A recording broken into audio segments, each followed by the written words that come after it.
Nga rënja e flokëve tek aknet, njihuni me dëmet që shkakton dushi me ujë të nxehtë. Pavarësisht se çfarë lloji keni pasur ditën tuaj, është e rëndësishme që të mos e mbyllni atë me një dush tepër të nxehtë. Sipas Harvard Health, banjat e ngrohta ose dushi i nxehtë lehtëson dhimbjet e kyçeve, stresin, madje inkurajon edhe gjumin.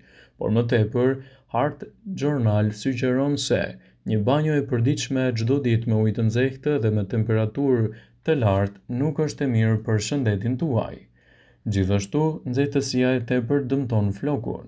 Është një faktor i njohur se sipas Annals of Dermatology, nxehtësia e tepërt shkakton vrazhdësi, dëmtime të flokut dhe skalpit të kokës, mund të krijojë shanset për zbogth, të përkeçojë aknet, ta bëjë lëkurën më të ndjeshme dhe të krijojë gjithashtu edhe probleme dhe inflamime të saj.